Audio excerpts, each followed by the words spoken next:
دوستان بدر تناستر زل کدنا پوری وی.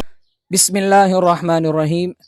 زما عزیزانو، نن در سره هغه د سرسایي او د فطراني یا د زکات چې دا کوم خلکو له ورکول کېږي کوم له خلکو له نه، مطلب هغه مصارف د زکات یا هغه مصارف د فطراني او د سرسایي کوم خلکو له سرسایي به ورکو کوم له به نه ورکو.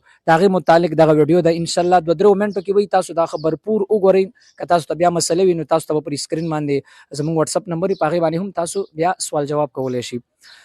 نو سرسایه چاله ورکول کیږي او چاله نه ورکول کیږي. نو په دې کې محترم دا دوه قسمه خلک او پیژني. دې دوه قسمه نه سرسایه ورکول کیږي او نه زکات ورکول کیږي.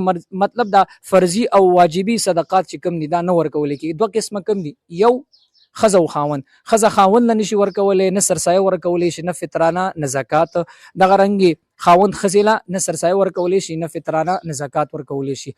دا خو هغه د سرسایه متعلق یو خبره. دویم خپل اصول او فروع چې ورته مونږ وایو. اصول مطلب پلار، مور، نیکه، نیا، دین چانه چې ته پیدا دا داسې ورپسې مخکې زادوی لته سرسایه زکات نشي ورکول. دغه رنګي لاندې چې ستانه څوک پیدا دي، مثلا بچی دي شو، زوی لور یا د غي بچی شو، نوسی کړوسی لاندې خطه بره اچاله ته هم مثلا سرسایه او دا زکات او فطرانه دا واجبي صدقات ته دوی باندې استعمالول نشي، دوی لدا نشي ورکول.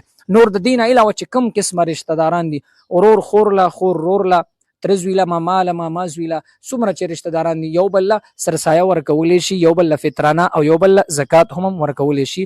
دا هغه دوه قسمه خلک د دې لنی شي ورکول.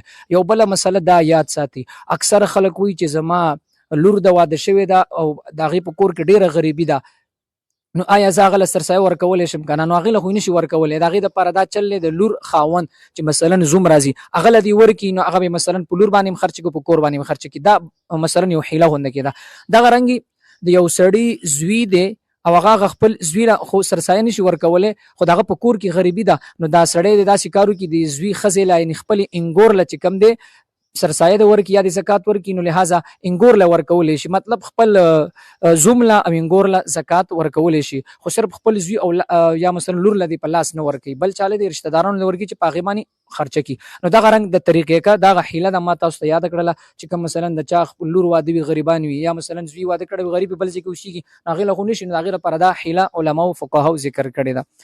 بل یو خبره ده چې دا ان شاء الله غبر سره بیا بل ویډیو کې ز تاسو سره شریک کما چې کوم یو سړی روجي خوړلې وي دغه متعلق چې کوم مسلې دي. نو گزارش تاسو خدمت کې د محترم چې دا ویډیوګان خپل هم وګوري، نور ملګرو سره هم شریک کړي.